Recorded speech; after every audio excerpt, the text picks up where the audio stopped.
a few folks on the street are aware of Nigeria's new development finance institution called DBN PLC. That's the acronym for Development Bank of Nigeria. That was an initiative that is currently being focused on by the Buhari's administration to be a game changer in funding rather financing medium and small enterprises. So this is the new kid on the block, and the Chief Executive Officer, Tony OKPANACHI, is live to us this Friday for a one-on-one to bring us up to speed what this new DFI has been doing in the very few years of its existence and the way forward. It's good to see you, Mr. OKPANACHI. It's good.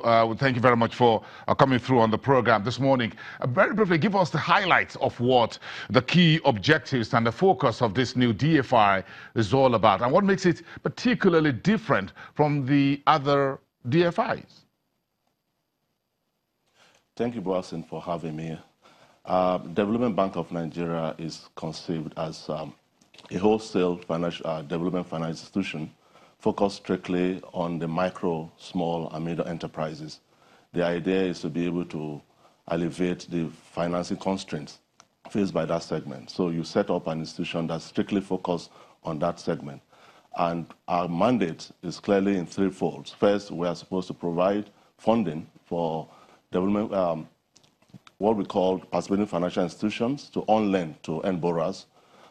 Secondly, we provide partial guarantees where the issue is not funding, but has to do with sharing risk with financial institutions to encourage them to lend to end borrowers, that is the small and medium enterprises.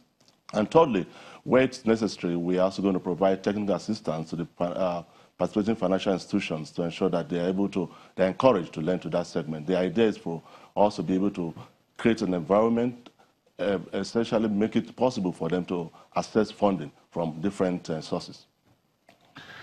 In terms of your financials, if you are doing interventions as a DFI, you need some size of deep pocket. I'm sure you know that. So tell us about your capitalization, your financials, and how you expect to use that to deliver on that mandate for medium and small enterprises. First, as a wholesale financial institution, regulatorily, our capital is 100 billion. So that tells you that we have deep pockets as far as regulatory capital is concerned. But beyond that, we have funding from our development partners across. We have funding from the World Bank. We have funding from the African Development Bank. We have funding from the German Development Bank, KfW. We have funding from the French Development Bank, AFD. And of course, we have investors like the European Investment Bank and the African Development Bank. So in terms of take-up capital, we have good funding that would last us for some time as we start our business. Yes, but a number of initiatives have been in existence before your bank, of which you're pioneering, the CEO came on stream. So how are you coordinating all of these? There are initiatives with the Bankers Committee, for example. They have their own 200, north of that, of billions of naira, which they said they want to they're intervening in medium and small enterprises. You have a number of agencies, SMIDAN and the rest of them. How does it all work out under your own mandate and objectives? For us, we are coming with a collaborative approach to it. The truth of the matter is, given that segment of MSME, the requirement, the financing requirement is quite huge, and there's a huge gap in that area. So the more we have financial institutions coming up and providing funding, the better. And in all this you've mentioned, we are collaborating one way or the other. We are coming in a special way to fill in the gap provided for long-term funds. We are coming with long-term funds as long as 10 years, which is a huge gap that has been in that market. Most of the funds available are usually short-term or medium-term.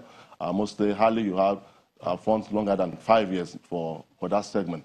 But DBN is coming into the market with long-term fund to complement what the others are doing. So if you look at the other intervention funds, they are addressing different areas. And with DBN fund coming on board too, we're going to complement and work together to ensure that that segment of the economy is well served.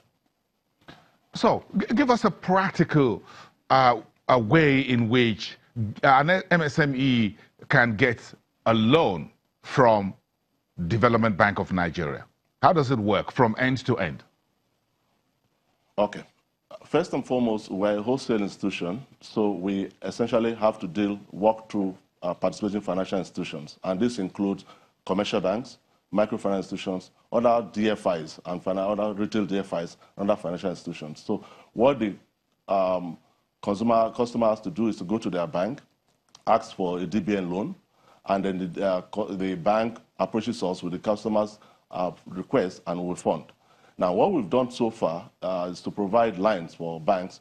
We commenced our lending in November last year with 3 microfinance institutions, where we made available to them about 5 billion to on-lend to this, small and medium enterprises.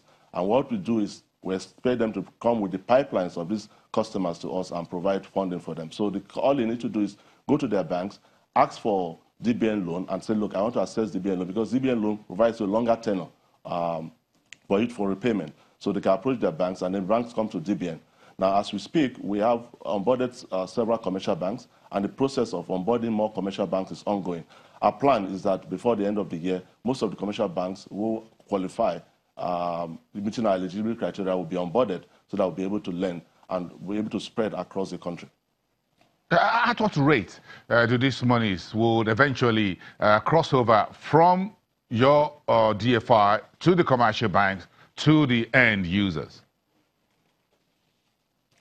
No, we're quite sure. We have clear guidelines with the participating financial institutions. We have clear guidelines when they get the funds.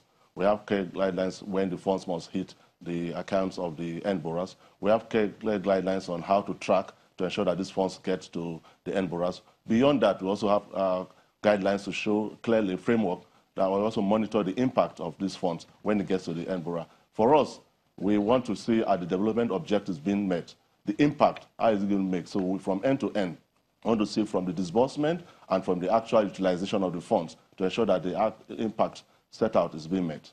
Yes, but at what cost is it coming? At what percentage do I get it? That's what viewers wants to hear from you. Is it 10%? Is it 5%? Is it concessionary? Is there a moratorium? Macroeconomic indicator. So since we don't lend directly, our pricing is with the financial institutions, okay, and then they on-lend. So we ensure that our pricing to the financial institutions is quite robust in such a way that they can be flexible to provide better lending rate to the end borrowers. You're not willing to divulge how much you lend to the commercial banks? No, it depends upon the risk of the commercial bank. You see, when you do wholesale lending, you don't have a flat rate for everybody. So what you have is you have a benchmark rate, and based on that, you also have what they call a risk premium. You lend to different financial institutions because we are taking the risk of the financial institutions, and based on the risk we are taking, we have an assessment. So the pricing to the different financial institutions are different, and that will enforce whatever they lend to their end borrowers.